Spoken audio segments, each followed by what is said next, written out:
The Splash Adventure. Inside the body house, in a cozy room called the lower back, lived two best friends named Ren and Kira.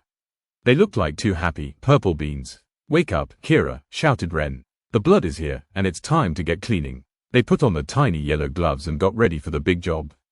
Ren and Kira were the body house's expert filters. As the blood zoomed by, they caught all the bits that the body didn't need anymore. "I found some extra salt," Kira laughed, tossing it into a bucket.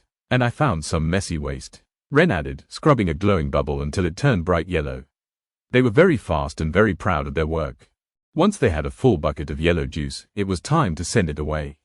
"Incoming," Ren yelled. They tipped the bucket over a long, twisty slide called the ureter. "Bye-bye, yellow juice," Kira cheered as they watched the drop splash down the slide. They knew exactly where it was going, down to visit their friend at the bottom. At the very bottom of the long, twisty slide lived Barnaby. Barnaby was a very stretchy fellow who looked like a soft, deflated balloon. When the first drops of yellow juice arrived, he caught them with a giggle. "Oh, here comes the morning delivery," Barnaby said, wobbling a little bit as he made room for the new guests. After a few hours, Ren peeked down the slide. "How are things going down there, Barnaby?" he called out. Barnaby looked up and gave a thumbs up, though he was looking a bit rounder than before. "I'm doing great, Ren. It's getting a bit crowded, but I can stretch some more. I'm like a super stretchy rubber band." Kira joined Ren at the edge. "Make sure you don't get too full, Barnaby," she reminded him. "The body needs us to get rid of that waste so it stays healthy and clean." Barnaby nodded. "I know, Kira, if I keep all this yellow juice inside, it might make the body house feel icky. I'll let you know when I'm ready to empty it out."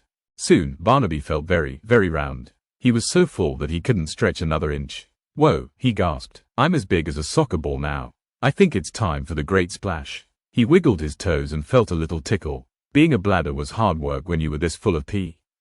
Barnaby reached for a big red telephone. "Hello, brain," he whispered. "This is Barnaby the bladder. I am officially full. Please tell the human to find a bathroom right away." The brain sent a message back instantly. Barnaby felt a little ping in his tummy. "The message is sent," Barnaby cheered. "Get ready." Suddenly, there was a loud whoosh. Barnaby felt himself getting smaller and smaller as the yellow juice zoomed away. "Phew, what a relief," he sighed. Kira looked down from her high window and clapped her hands. "Great job, Barnaby. You're back to your normal size. You did a wonderful job holding it all." Up in the kitchen, Ren and Kira went back to their cleaning. They knew they could always count on Barnaby to catch whatever they sent down. "We're a great team," Ren said, scrubbing another bubble. "Kidneys clean and the bladder stores."